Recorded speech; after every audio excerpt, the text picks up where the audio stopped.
Hey everyone, welcome to Question Period Rewind. I'm Donna Skelly, the Speaker of the Legislative Assembly of Ontario.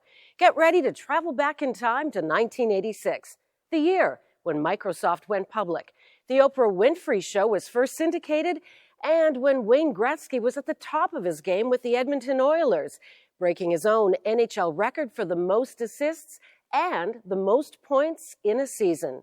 These are records, by the way, that he still holds to this day. Now, let's take a listen to what the House was talking about.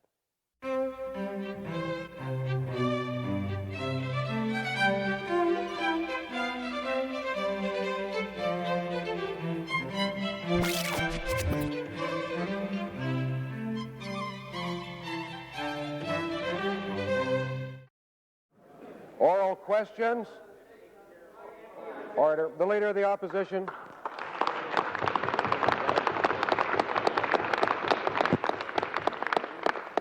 Mr. Speaker, my question today is not for a member of the overworked A team, nor for the B. We thought we'd go for the C team this afternoon. My question, therefore, is to the Solicitor General. Guess who? My question to the Solicitor General is this. Yes, that's the member for Kingston the Islands, yeah. My question for the Minister, the Solicitor General. The Attorney General can send him a note if he wishes before he attempts to answer. No. My question is this. The police chiefs of Ontario, Order. have spoken out loud and strongly against any suggestion that beer and wine be put into the corner stores, fearing the social unrest that may well result. Do you agree with the police chiefs of Ontario, and have you represented their position in Cabinet? Minister. Mr. Speaker, I don't take a position as Solicitor General as a member of that C team. Careful, cautious, courageous, whatever he wants to term it.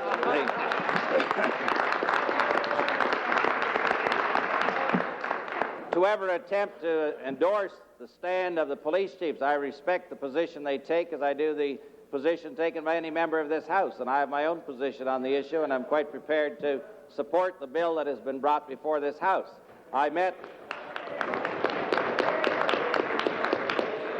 So they may wish to be against the bill, so be it. I've had sufficient experience in the field of the municipal field and looking at other municipalities, other provinces, other states, where this up-to-date and rather modern innovation has taken place, and there is not the proof to justify the comments made by the Leader of the Opposition that we're in for this great social unrest and turmoil that will hit all of society. Peddling booze on street corners. Supplement. The only thing Supplementary. I say to the Solicitor General that Order. Order. I'll just wait. Order. Order.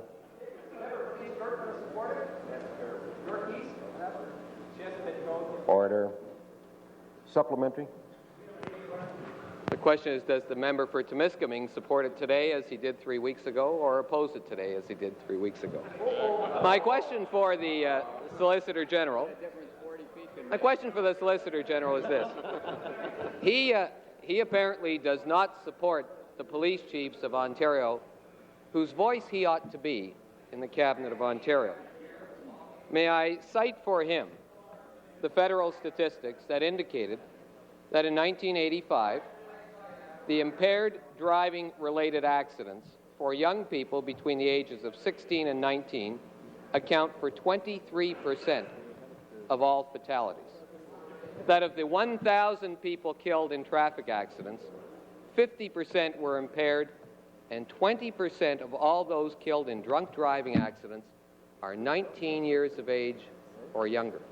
Question. Given that evidence, are you not prepared as Solicitor General to support the police chiefs of Ontario and say to your colleagues that additional fatalities due to young people drinking and driving is an unacceptable Minister? price to pay to honor an election Minister? promise.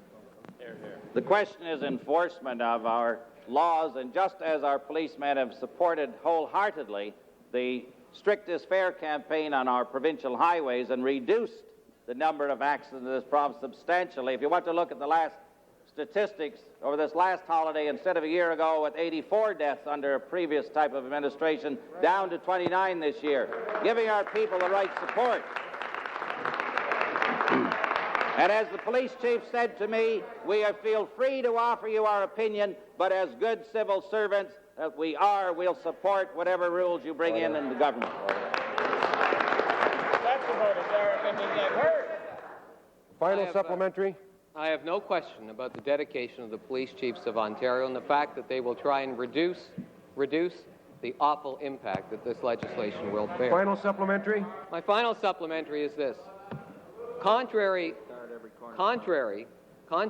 to the complaints and suggestions of your boss, the Attorney General, it was found in Quebec that after the passage of Bill 21, the number of drunk driving offences increased by 46.9% in the Northwest region. Shame. And by 26% in the New Quebec region.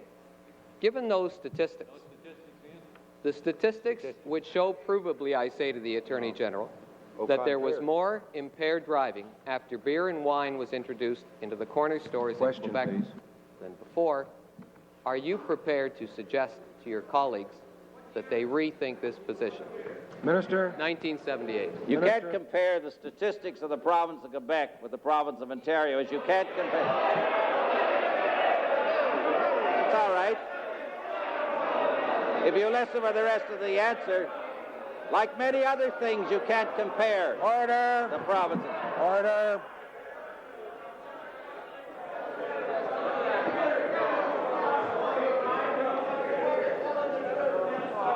Order.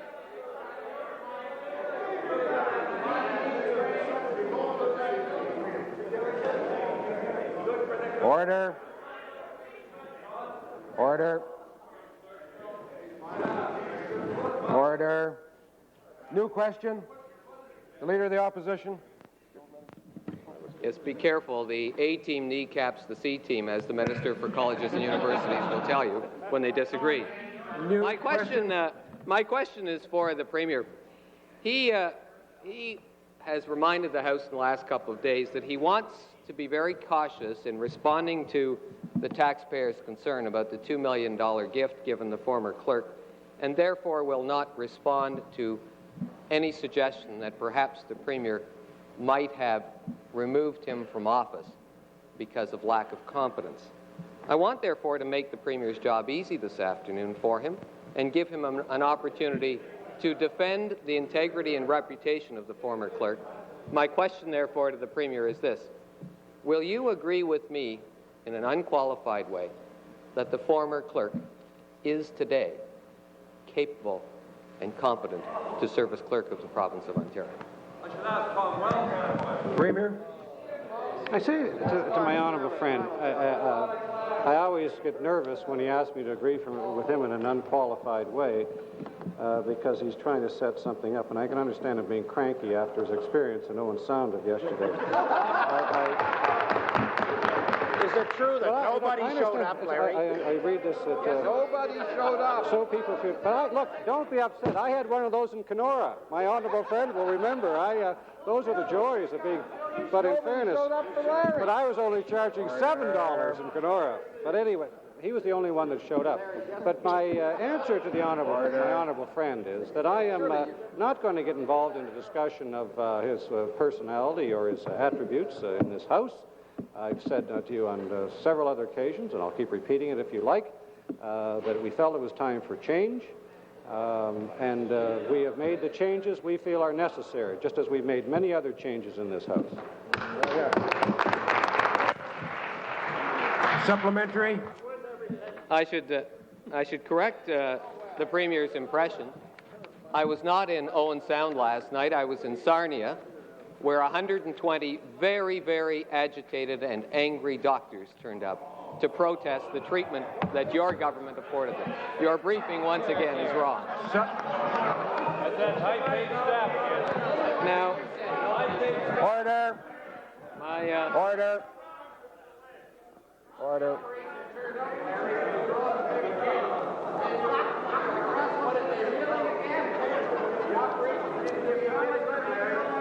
Order. Order. Supplementary. I was just there to try and sort out for them who is the Minister of Health, and there were 4 answers available to them. Supplementary. Multiple choice. My question... Who is the Minister of Health today? My question to the Premier, yes, make a note to fire that highly paid Supplementary. $57,000 a year staffer who gave you that wrong information. My question to the Premier about the clerk is this. If he... he can go anytime. If he... oh, he's worth 50 Fire Sean. My question is this. If he believes that it was wrong to give the clerk the security of a lifetime appointment, why is it that in passing the order in council to appoint the new clerk, the government once again gave him a lifetime appointment? Premier. It's wrong again, and I can understand him being upset that 120 agitated and angry people were after him last night. Wherever you go, you make people angry and agitated, I say to my honourable friend. But that's not the case. The order in council was passed subject to changes in the Legislative Assembly Act affecting that position. It's something we discussed in Cabinet. Will never happen again. It's what we've looked after. We've anticipated the problems in the future, and I'm sure we won't have any that we can't deal with. But our problem, again, is we're trying to clean up an act that you passed in 1974 giving a 63-year-old man lifetime employment. And that's the situation we had to deal with. Surely, you've got to, in all candor, stand up and recognize that you and your colleagues caused the problem, not us. Another Menachie law. Final supplementary. The Premier has raised the 1974 appointment. I want to read for him the spokesperson of his party at the time, Mr. Jim Breithaupt, in speaking to the amendment. Great member. He left, but he didn't get the kind of severance package from us that you give people when you get rid of them. Supplementary. I want to read for you. I want to read... Oh, Order. Ian, Careful, Ian. We'll ask you about abortion or family if you're a bad boy this afternoon. Order.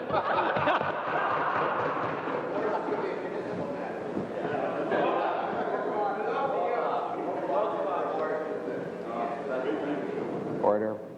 Final supplementary. Mr. Breithaupt said, and I quote directly from Hansard, "The terms which are set out as proposed in the amendments are most satisfactory.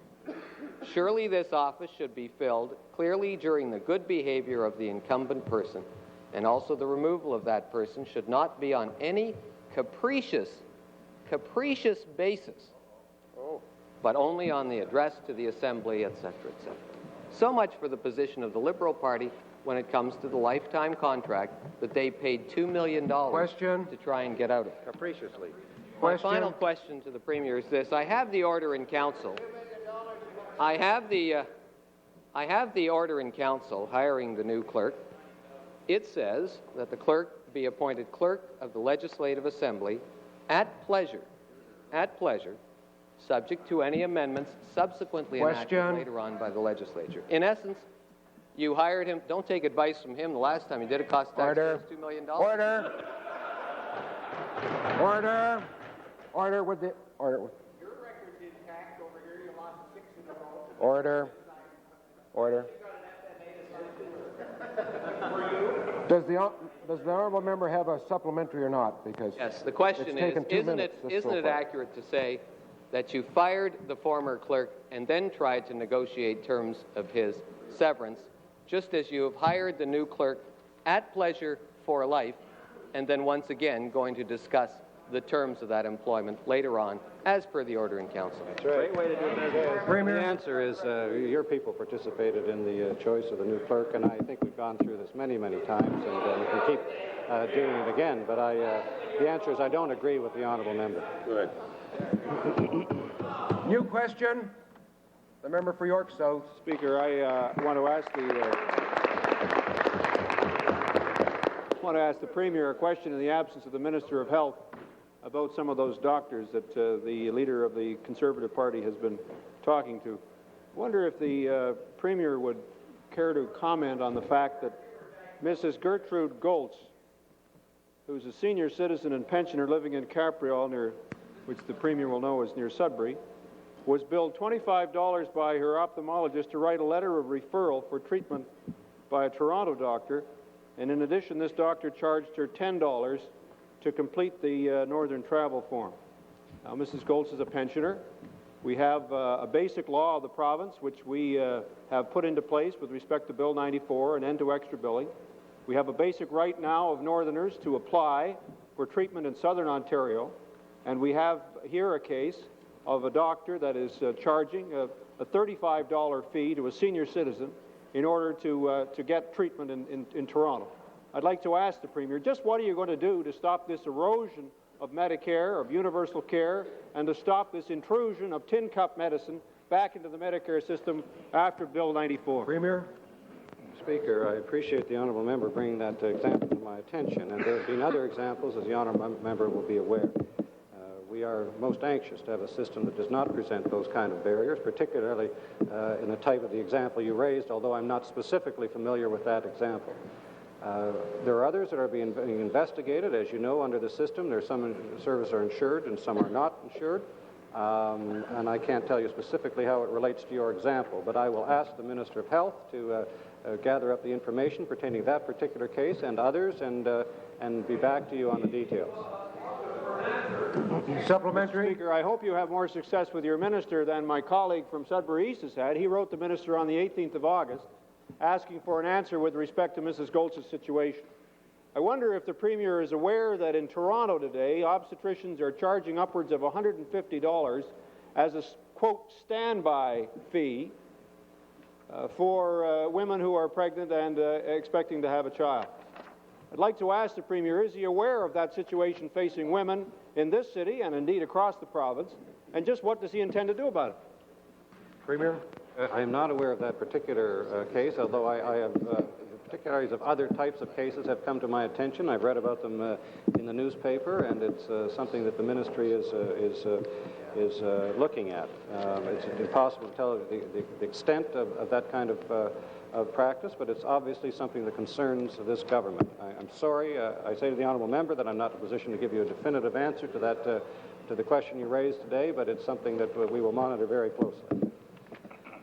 Final Speaker, that's supplementary. precisely the same answer that the Premier and the Minister of Health gave us last spring when, after we passed Bill 94, we began to raise the issues which emerged very quickly.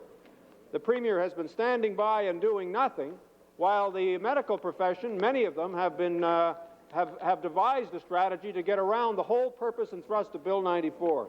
I wonder if the Premier would care to comment on the following editorial view expressed in the August Ontario Medical Review, and I'm quoting, Mr. Speaker. With the implementation of the Healthcare Accessibility Act, new interest has been shown in charging for services which have been provided gratuitously. For the opted-out physician, it is the only legal means of improving income to meet the added expense of opted-out practice. For the opted-in physician, it is a legitimate method of introducing private funding into a healthcare system otherwise totally controlled by government. End of quote. Mr. Speaker, the Premier has spoken on many occasions about the need to inject private funding into health care. I wonder if he's aware of the way in which his words and the policy of his government is being taken advantage by the official view of the Ontario Medical Association.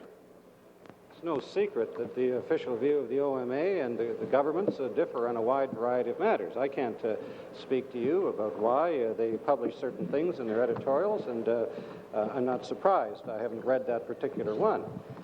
As you know, we have a different view, and the honourable member will recall that last spring we went through an extremely difficult discussion with the doctors. I know the honourable member's view on these situations. We're not interested in exacerbating the difficulties that were outstanding between the government and the medical profession. We weren't interested in legislating for the sake of legislating, but I can tell you the examples that you bring to my attention today and to the minister, I can assure you that I take seriously.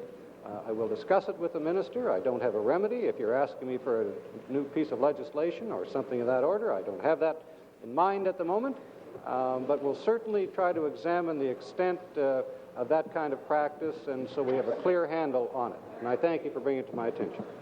New question, the member for York South. Speaker, a new question to the Treasurer, and I'd like to ask the Treasurer a question. The leader of the Conservative Party and the Minister of Colleges and Universities and I attended a very lively and rousing rally. It was not only a reception for Dr. Polanyi, it was also a clarion call for a recognition of the disease of underfunding which has hit our university system. The Minister of Colleges and Universities made a special point of emphasizing that he was going to be speaking to the Policy and Priorities Committee of Cabinet this afternoon with respect to the problem of underfunding. I'd like to ask the Treasurer just precisely what the government's position is. Is it the Treasurer's intention to recognize the need for increasing the national average by an injection of $170 million more? Is it the Treasurer's intention to meet the national average calculated on the basis of ratio of population to university funding by increasing funding by $233 million?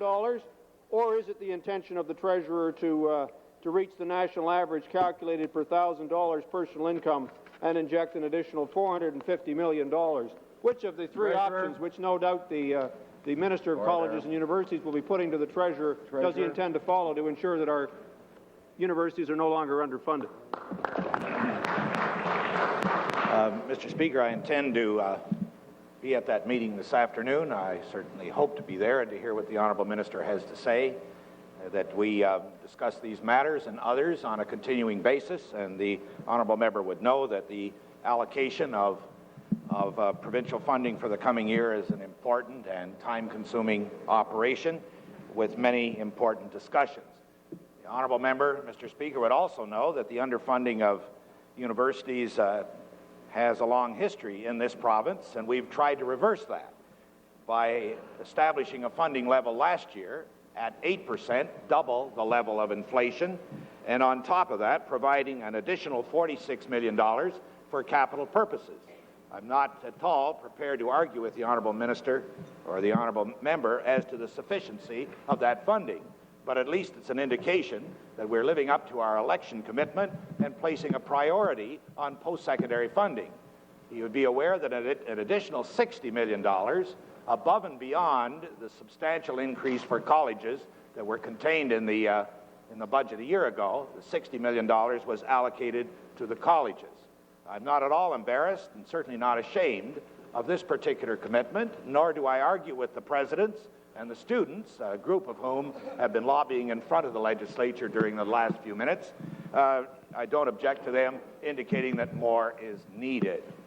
I'm not responding in detail to what the Honourable Member has put to me because these matters are under discussion, but I have indicated that the transfers will at least be at the level of inflation, and we hope higher, and that the announcement will be made by November 1st of this year. Supplementary. Mr. Speaker, I think the Treasurer and I will have to recognize, and I only wish that he and other members of the Cabinet could have listened to the words of Dr. Polanyi, who has no particular political axe to grind. He said, and I think I'm quoting fairly accurately from memory, that the situation in terms of finances is not simply serious, it is desperate. He was speaking, as the Treasurer will know, as the most recent recipient of the Nobel Prize in Canada, someone to whom we paid great tribute in this legislature yesterday. I would simply like to say to the Treasurer that ask him, if it is in his intention to simply match inflation, does he not realize that this will do nothing to meet the disgraceful fact that Ontario is either, depending on your calculation, 9th out of 10 or 10th out of 10 in terms of national average.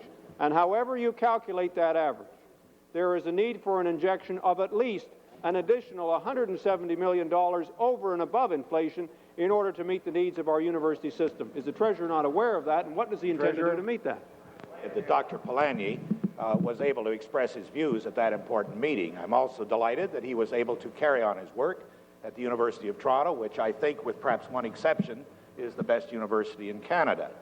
As far as its funding is concerned, we hope to make it clear to the honourable member and others that we're not simply funding at the inflation rate except for operations. I already indicated we were at double the inflation rate last year at 8%, plus a substantial infusion of additional capital. I also indicated that these discussions are ongoing. The presidents, particularly along with the students, have given us the benefit of their views, strongly held in this regard. And the honourable member and others would remember that this was a substantial issue in the election now, 18 months ago. That we established then the priority of post-secondary funding, and I've already indicated that we have begun in a positive way to move Ontario out of the statistical morass that the honourable member referred to. Final supplementary. Speaker, the situation in which the universities find themselves is one, I think, upon which any reasonable observer would have to agree is critical.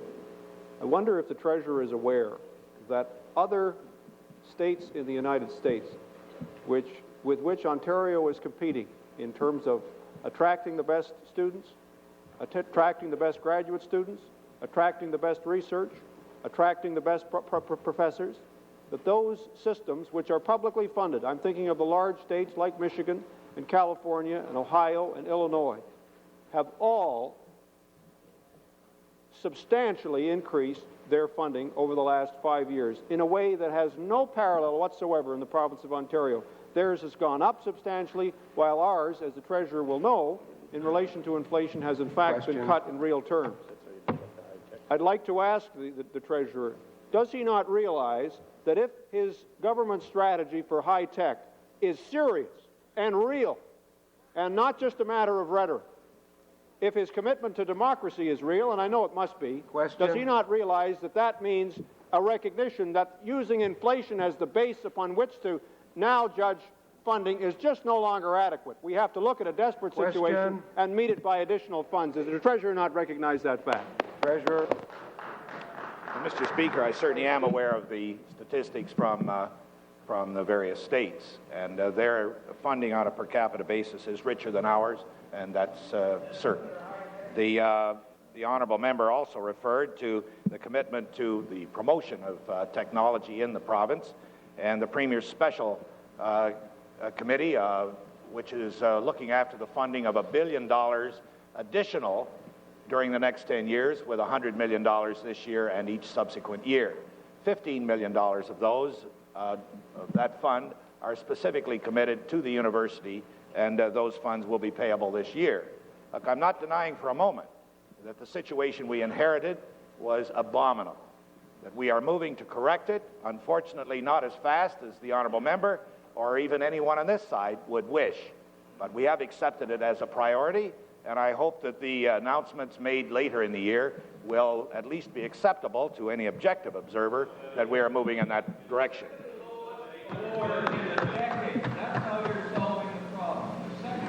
New question. New question. Order. Order. We finally got to the point where we can allow other members, other than the leaders, ask questions. Please allow other members. The member for Sudbury. Thank you, Mr. Speaker. Speaker, I have a question for the Ministry of Industry and Trade. During the summer, the Premier of Ontario toured Northern Ontario, and he said to Northerners, tell us what you want when it comes to jobs. Give us the initiatives so we can act on them. Like well, we won't sell your wheat. The forest workers, the mining workers, the steel workers in the Sioux, what they want is jobs that ordinary people can do. Can you tell us what programs you have in place that will provide Northerners, ordinary working people, with jobs? Minister. Thank you very much, Mr. Speaker. I don't know whether you were here yesterday, but a similar question was asked by one of your members.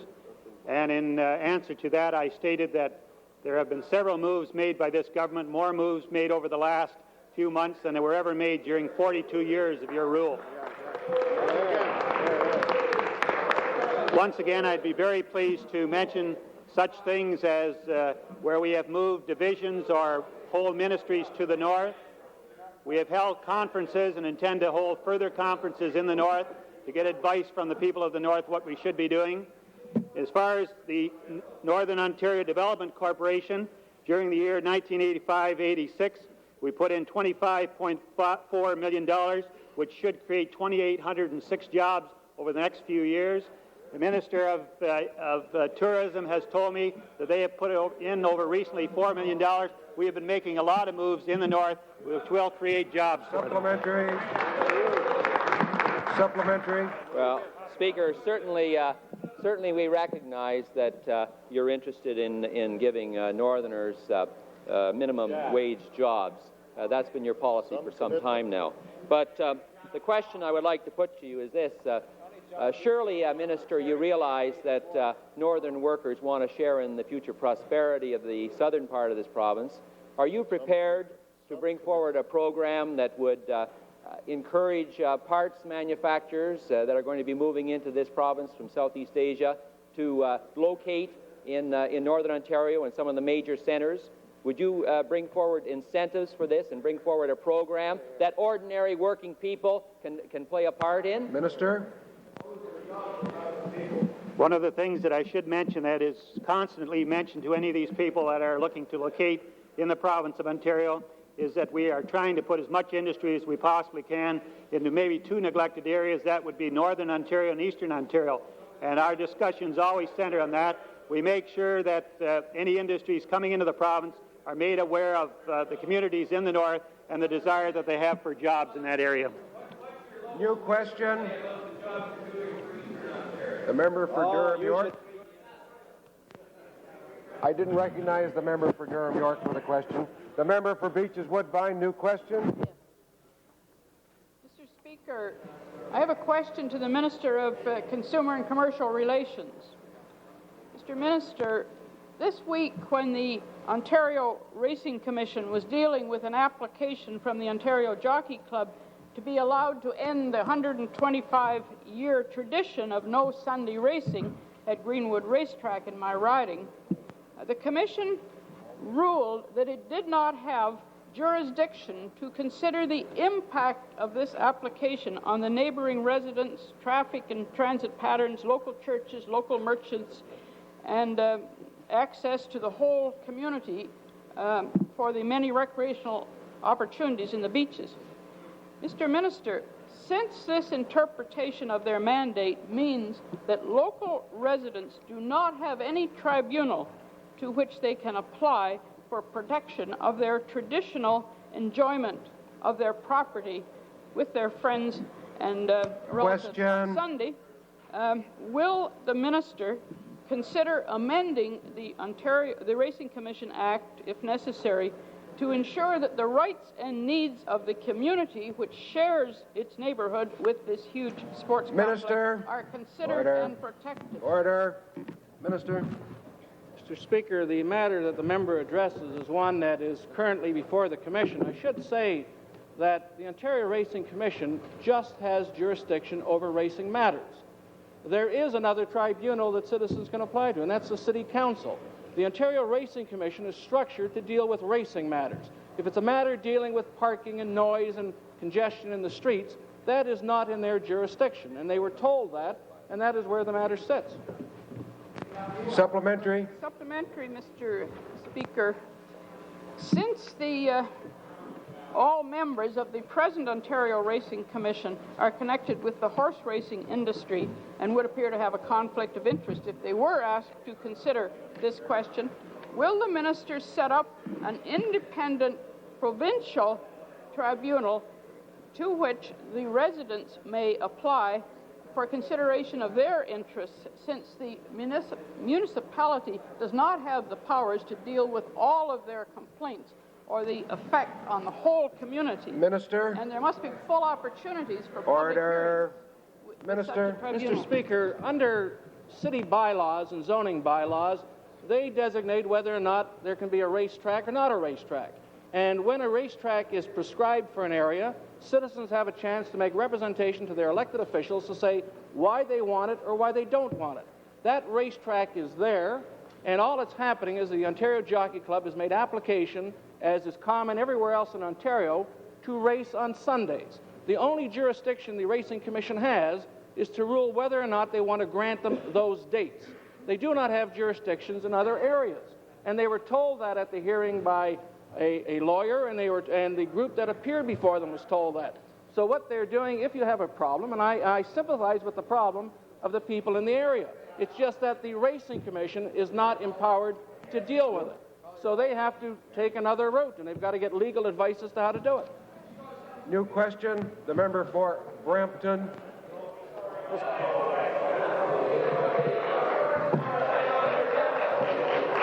Mr. Speaker, I have a question for the Treasurer. I want to know when my checks... No, that's not it.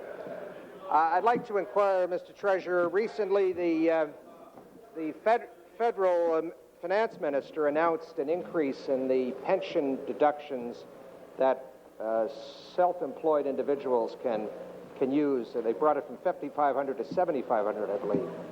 I'd like to know, first of all, whether or not that there will be a similar increase, whether or not you're aware there'll be a similar increase for those who are not self-employed, and if that's to take place, when will it be taking place?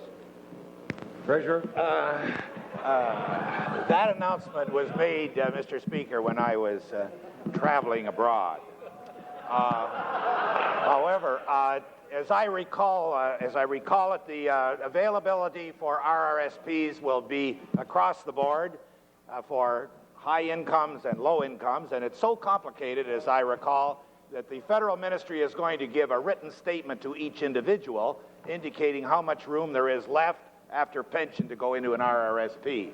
I had the impression it would favor the high end of the income system more than the low income, and I had sort of a natural concern that once again the government of Canada was responding to the high-income people in this regard. I was also concerned that since we're worrying about tax reform, we're going to have meetings among the treasurers with the Minister of Finance about tax reform. I wish he'd left that alone for a little while until we could have integrated it with a more acceptable approach right across the board. Supplementary?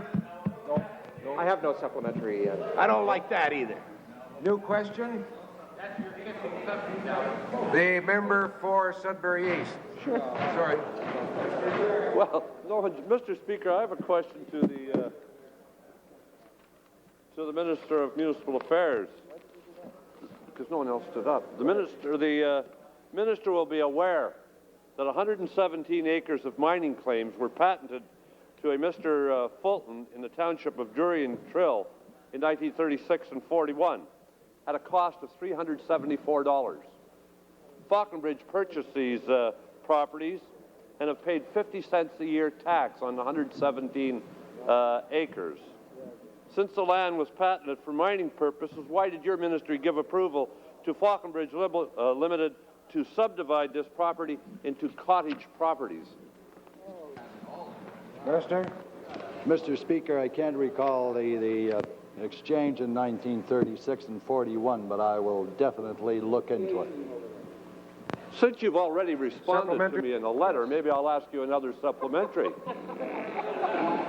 Since the land in question was purchased for $3 an acre and tax paid on it over 40 years was 50 cents an acre, and since Falconbridge Limited is selling the property at a cost of $10,000 to $15,000 a lot, 2 lots per acre, then $20,000 to $30,000, and since Falconbridge is both the vendor and the mortgagor and has instructed the cottage owners to get off by the end of December, doesn't the minister realize that the land Falconbridge is now selling is at least 5,000 times the cost it paid for it per acre?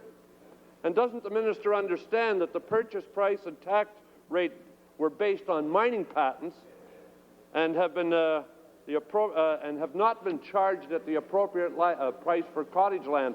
What kind of rip-off Minister. And what kind of benefit are you giving to your friend Jesse James and Falconbridge Nickel? Minister.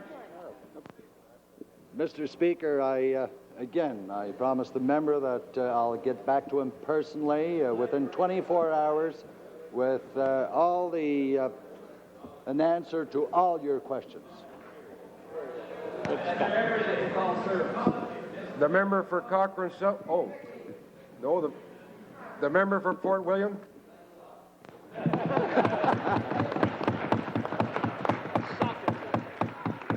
I intended to ask the question to the Premier, but I would imagine the Premier, is he here? Is he going?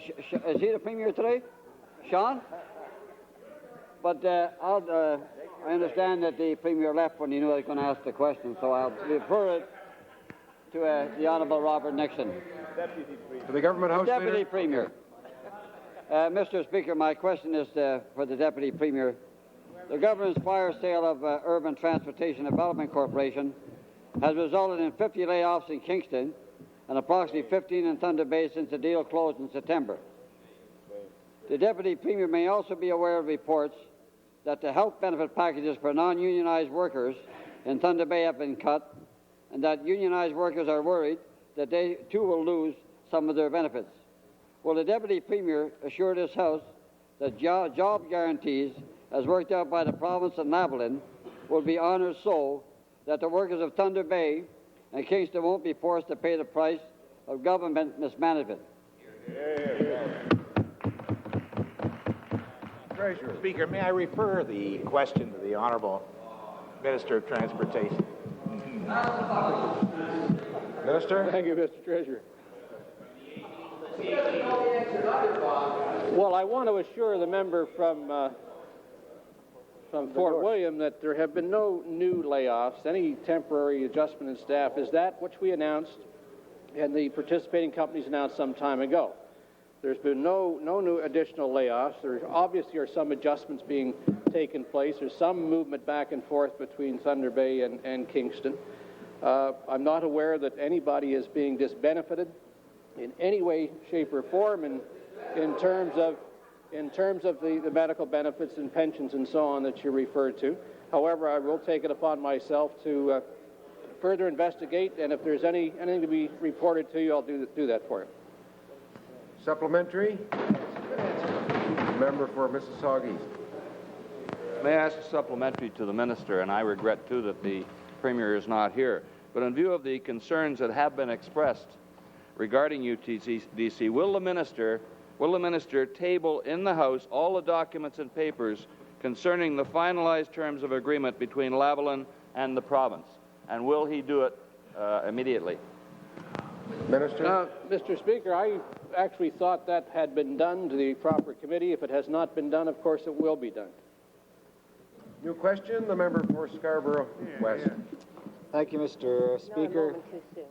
Questions for the Minister of Health, and it regards the Ellenvale Nursing Home, R3 Perth. The Minister is probably aware, and that his ministry is investigating, the fact that in 5 weeks between July 28th to August 31st, 3 young residents died in that institution. One 12 years old, one 20 years old, and one 22 years old. Could you tell us what the status of your investigation is and whether or not we're going to see any inquests into these deaths? Minister? Mr. Speaker, I can't tell you whether there will be an inquest, but I will check for the member and get back to him. That, of course, as he knows, is the prerogative of the coroner, and I will update him on the status of our investigation as well. Supplementary?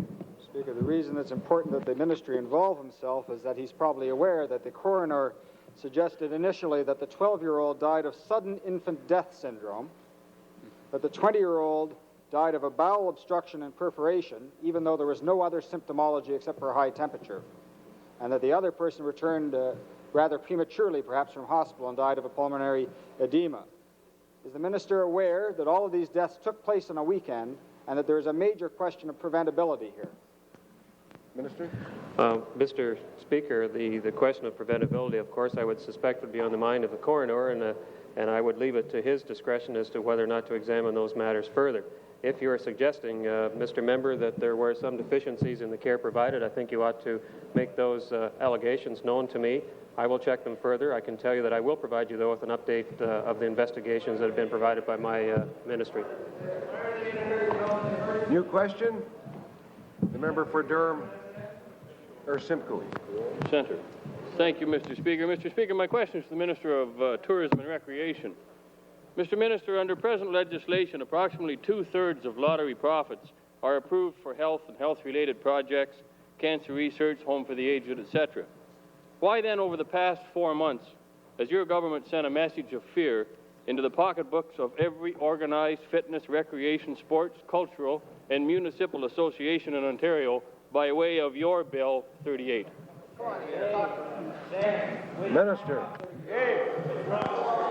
Mr. Speaker, there's no message of fear at all. The people of Ontario know that since in the last year there has been more funding provided to the sport, recreation, and cultural associations than there has been for many years.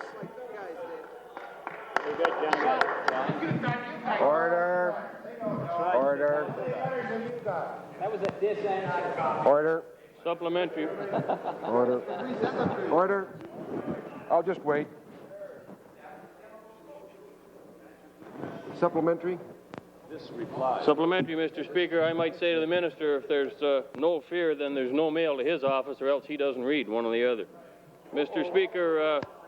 Is that the supplementary? My supplementary is, Mr. Minister, if there's no intention on your part or your government's part to reduce the funds available to recreation, fitness, sports, cultural programs, etc., then why is your government going to remove the designation as protected by law in Section 9 of the Ontario Lottery Corporation Act with your intended Bill 38? With no Minister? Well, Mr. Speaker, let's remove the fear and set the record straight.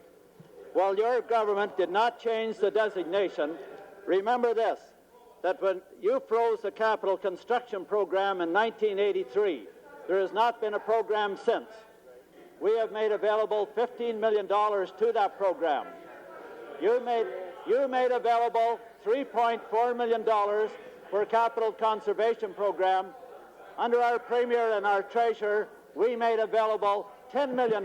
We tripled the budget. There's no fear whatsoever. The people know that. The people... Once again, I'll just wait.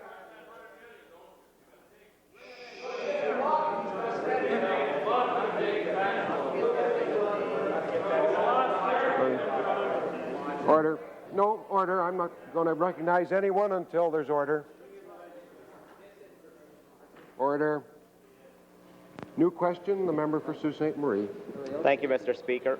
I have a question for the Minister of Industry, Trade and Technology about the continuing devastating loss of jobs across northern Ontario, in the industrial sector particularly. The losses continue across the north from Algoma Steel in the Sioux, Kimberly-Clark in Terrace Bay, Grey Lakes Forest in Thunder Bay, Kidd Creek Mines in Timmins, and now most recently we hear about Falconbridge Nickel laying off hundreds of employees in Sudbury.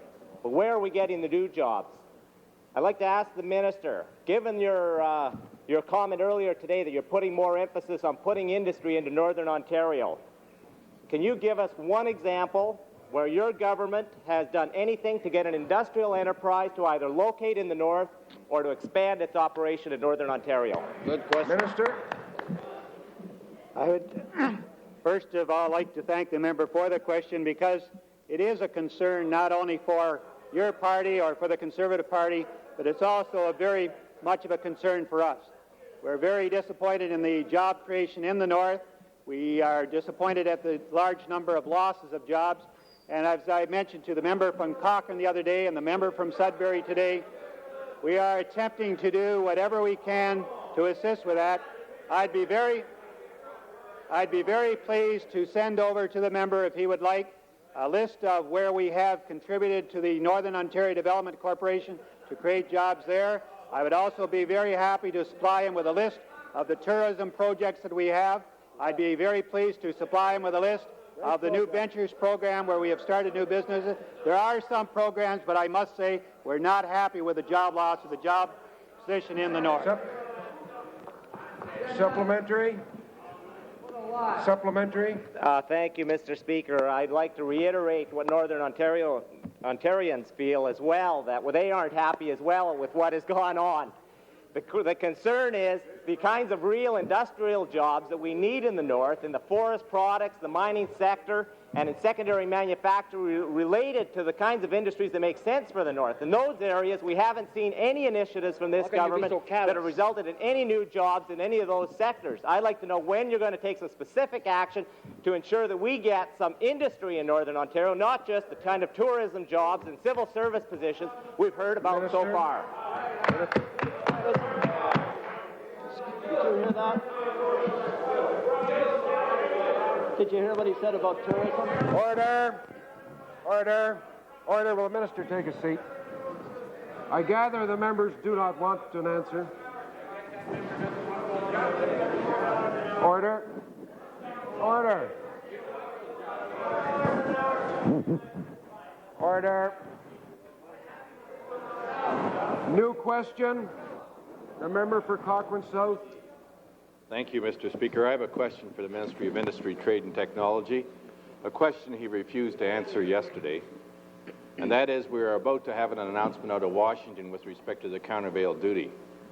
The minister's answer yesterday showed that he neither understands the history of the matter nor the seriousness of it for the workers of Northern Ontario.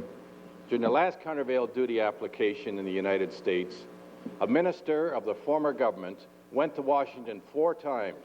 He met with Senator Cohen of Maine, Senator Packwood of Oregon. He met with the staff of the International Trade Commission. He met with Secretary Baldridge. He met with officials down there and worked with the federal government to establish Ontario's unique interests and position.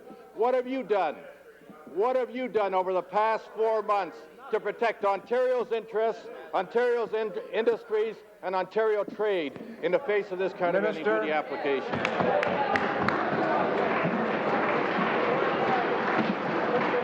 Minister.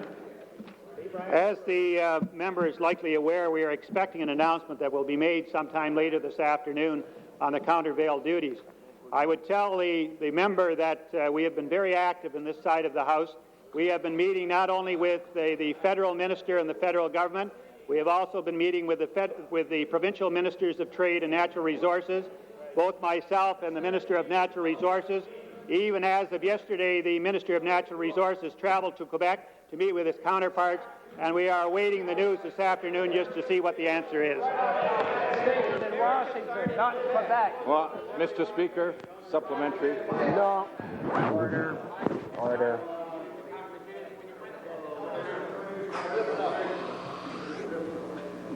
Supplementary. Thank you, Mr. Speaker. To the Minister of Industry and Trade and Technology, I'm sorry, Mr. Minister, the hearing's in Washington. It's not in Quebec City. It's not in Ottawa. It's in Washington. Where have you been over the last 4 months whilst Canadian jobs and Ontario jobs were at stake? Why weren't you down there fighting for Ontario's interests instead of having your silly meetings in Ottawa? Who spoke for Ontario over the last 4 months? Minister.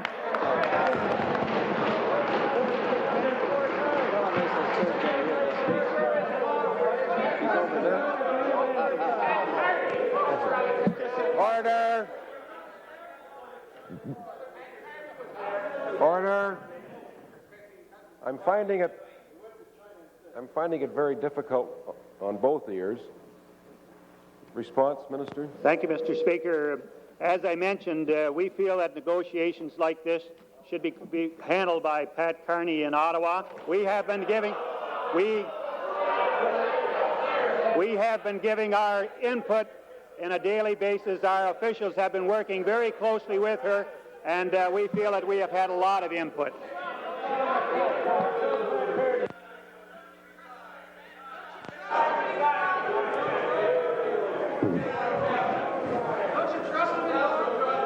Order. Order. Order.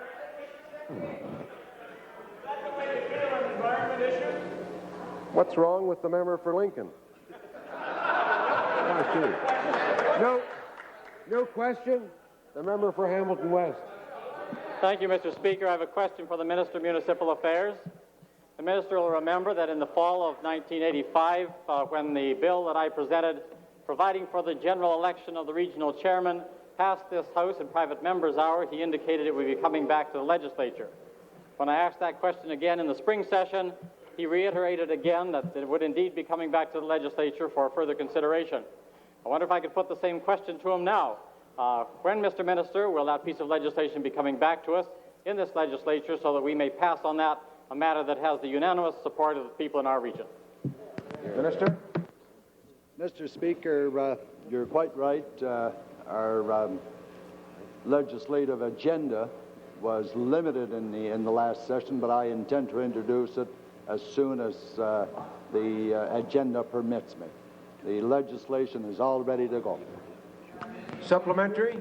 Well, I wonder if the minister can be a little bit more specific. There is as the chairman of our region indicated on Metro Morning a week ago, there is a solid position with regard to that whole issue in our region. Council, both regional and the city, the public in a petition have supported this issue. There is no question but that it is an urgently desired question and needs to be resolved for our region very soon, Mr. Minister. May I ask you, when you bring it back to the House, and I hope you'll give us a more clear date on that question, but when you bring this back to the House, will you be urging your fellow caucus members to support it in this legislature? Minister. Mr. Speaker, I can assure the honourable member that caucus will support me on that one. And I would like to remind you that this is not new. This legislation that you're referring to has been pending for the last 6 years. So I don't think that 5 or 6 weeks will do any more damage, but I intend to bring it back to this House with the support of caucus. New question, the member for Durham, York. Yes, I have a question, Mr. Speaker, for the Minister of Agriculture, and it comes from the Liberal Manifesto of April 16, 1985, a new spiel for Ontario farmers. And plank number 11 here in this says, the promises are, number 11, amend the crop insurance program to allow the establishment of an insurance scheme whereby those farmers who have crops planted over several parcels of land can buy separate coverage for each parcel. That would have been very useful this summer and saved you and your government a lot of sweat. When can we expect that item in the crop insurance program for Ontario? Minister? Mr. Speaker, that will be part of the study that this committee will be making, which I announced the establishment of today. I think what the honourable member doesn't understand is that crop insurance is a federal program and it comes under federal legislation. This minister and this government does not have the authority to make some of the major changes to the crop insurance program without the blessings of the federal government. So that is the reason that this committee has been set up with federal representation. And if I can get the cooperation of my counterpart in Ottawa, we hope to move ahead expeditiously with the study and the review that this committee will be making. And I can assure the member that one of the things that they will be looking at is separate farm coverage. We didn't expect those guys not... Supplementary? Are you telling me today, then, that when you wrote this as one of the promises for Ontario and one of Ontario's farmers, and one that would certainly be favorably received, that you had done no research as to your authority to make this promise, any idea of the cost of that promise, or any consultation with anyone looking at the cost effectiveness of that promise, and you just put it out there point blank with no thought as to whether it would be acceptable or anything else relating to the crop insurance plan? Minister? They were so backward down there. Yes. Mr. Speaker, I guess... Everybody tells me you take care of Timmins, Al. I guess when that was written, there was every anticipation that there would be a federal Liberal government restored in Ottawa, and that we would have the cooperation of the federal government in order to make the changes that we feel are necessary to the crop insurance program. However, that's not the case. I have to say that we have not been getting the kind of cooperation that I had hoped we might have got to this point in time. That's right. But I have a great deal of respect for my counterpart in Ottawa, John Wise, who I really think is trying to do a job, but he's got a lot of bullheaded cabinet ministers that he's got to deal with. Hear, hear. But I'm sure that you can expect some changes to the crop insurance program. And what those changes that I can make within my authority, sir, I shall make them. Otherwise, we'll have to wait to see if we can get the blessings of the federal government.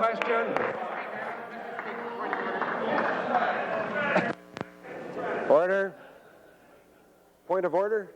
Mr. Speaker, I would ask permission of the House to revert to statements. I have a very important statement. All right.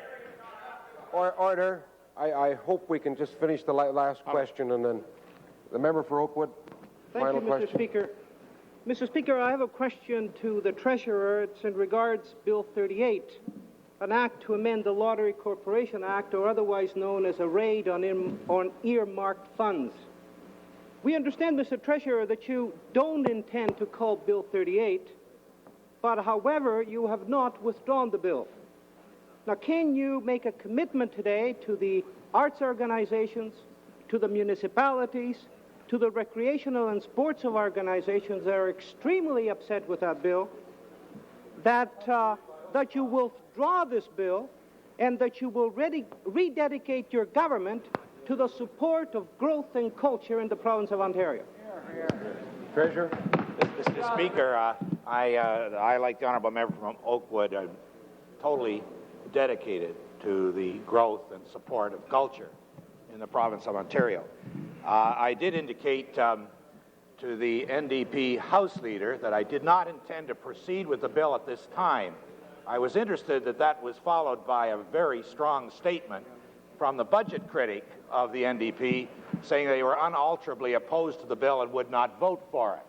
I thought there was a certain consistency in the way you develop policy in that regard, that you knew when the horse was at least lying down, it was all right to give it a kick. But let me say this. In the past, the money, that's a kick in the head. Order. I would like to say, Mr. Speaker, also that, in fact, the legislation is not necessary if we continue to do what the previous administration did, and that is not spend the money that came from the two designated lotteries specifically for cultural matters, that there is sort of a nominal surplus still in the funds of the province of Ontario with that particular designation. My own view, and I expressed it in the budget, is that while this party is, and the government, is totally committed to continuing and improving the financial support for culture and recreation, which the Honourable Minister indicated in his previous answer that we have done. We have spent far more in the last 2 years than the previous government did, even without the change in designation, that we want also to have the freedom to use those funds for cancer hospitals and a wide range of other programs. Order. I still feel it is the thing that Order. should be done. Order. Time for oral questions has expired.